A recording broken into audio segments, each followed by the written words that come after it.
শুভরানন্দিত জয় গুরু।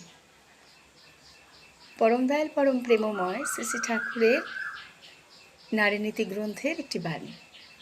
মায়ের মতন তুমি মানুষের মায়ের মতন আপনার হইতে চেষ্টা করো, তাহা কথায় সেবায় ও ভরসায়, কিন্তু মেশায় নয়। দেখিবে কতই তোমার হইয়া যাইতেছে। আজ এই বাণীটির ওপর একটি ছোট্ট আলোচনা আমি রাখতে চাই। তুমি মানুষের মায়ের মতন আপনার হইতে চেষ্টা করো। ঠাকুর বলেছেন আমাদেরকে আমরা যেন সকলের মায়ের মতন হতে চেষ্টা করি। সেটা কিসে? আমাদের কথায় যেন আমাদের মিষ্টতা থাকে, আমাদের ব্যবহার, সেবা, ভরসা যেন মানুষের প্রতি থাকে।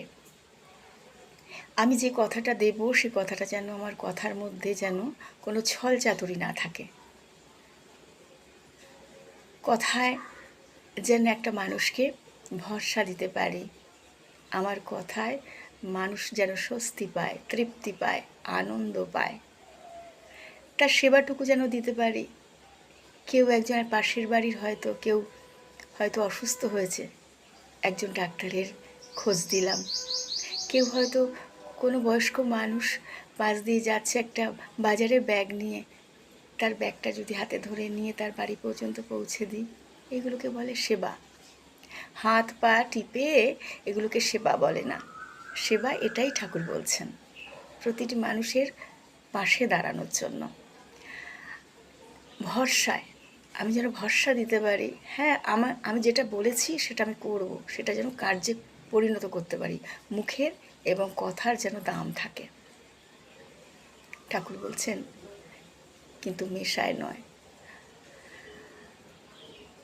আমরা আজ পাড়া প্রতিবেশীর মধ্যে যেগুলো আমরা ভাই বোনের যে সম্পর্ক, সেগুলো যেন আমাদের সুন্দরভাবে থাকে। আজকালকার দেখা যায় সেটা কিন্তু নেই। ঠাকুর কিন্তু তার ইঙ্গিত বহু বছর আগে থেকেই তিনি দিয়েছেন, যেন মেশায় নয়। আজ স্কুল কলেজের সব ছেলেমেয়েরা, ইউনিভার্সিটির ছেলেমেয়েরা আগে থেকে নিজেদেরকে সঁপে দিচ্ছে। কাউকে ভালো লাগলো তো নিজেদেরকে বিলিয়ে দিচ্ছে।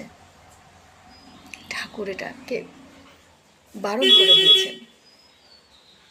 তাই আমাদের এমন হওয়া উচিত, এমনভাবে থাকা উচিত, প্রত্যেকের ঘরের ছোট ছোট ছেলে মেয়েদের এমন শিক্ষা যেন দেব যেন